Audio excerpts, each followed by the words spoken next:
Iman Kristen didasarkan pada pekerjaan Allah yang sempurna di dalam sejarah kehidupan umat manusia.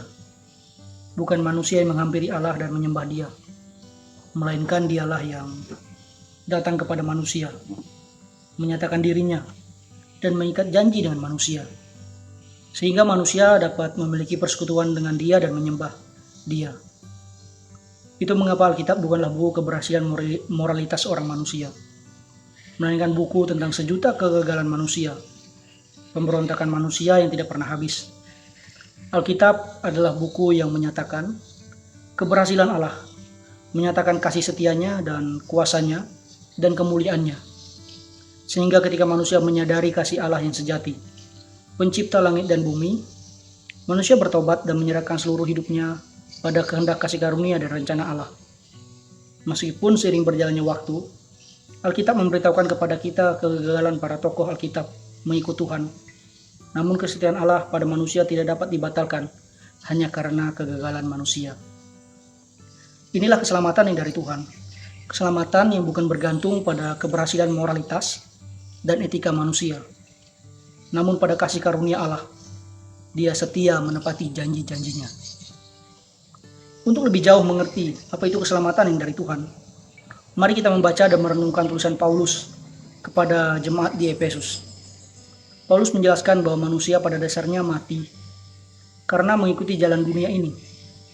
Karena manusia taat pada keinginan penguasa angkasa yang membawa manusia masuk ke dalam dan berjalan di dalam jalan kebinasaan kekal. Efesus 2 ayat 1-2. Kematian inilah yang memisahkan manusia dari Allah yang hidup. Manusia tersesat berdasarkan pengetahuan dan hikmatnya sendiri. Sehingga dari kebenaran ini kita bersama-sama menyimpulkan bahwa manusia tidak dapat menyelamatkan dirinya sendiri. Orang mati tidak dapat menyelamatkan dirinya dari kematian. Karena itu, setiap manusia yang lahir ke dalam dunia ini membutuhkan keselamatan yang dari Tuhan. Setelah kita mengerti bahwa kita benar-benar orang berdosa, mati di dalam dosa, kita tidak luput dari murka Allah yang kekal. Sekarang kita akan dengan mudah mengerti mengapa kita benar-benar membutuhkan keselamatan yang dari Tuhan, dan bagaimana Allah bekerja memberikan keselamatan itu kepada kita. Paulus menyimpulkan dengan sangat indah bagaimana Allah bekerja memberikan keselamatan kepada kita. Dan inilah keselamatan dari Tuhan berdasarkan Efesus 2 ayat 4-9. Allah yang kaya dengan rahmat oleh kasih karunia-Nya yang besar yang dilimpahkannya kepada kita, telah menghidupkan kita bersama-sama dengan Kristus, sekalipun kita telah mati oleh kesalahan-kesalahan kita. Oleh kasih karunia kamu diselamatkan, dan di dalam Kristus Yesus Ia telah membangkitkan kita juga dan memberikan tempat bersama-sama dengan Dia di sorga, supaya pada masa yang akan datang Ia menunjukkan kepada kita kekayaan kasih karunia-Nya yang melimpah-limpah sesuai dengan kebaikan-Nya terhadap kita di dalam Kristus Yesus. Sebab karena kasih karunia kamu diselamatkan oleh iman.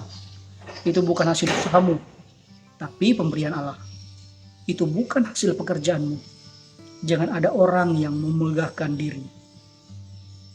Kiranya setiap kita terus merenungkan kebenaran ini, bahwa keselamatan kita bukan berdasarkan pekerjaan kita, melainkan pekerjaan Allah melalui kehidupan, kematian, dan kebangkitan Kristus. Amin.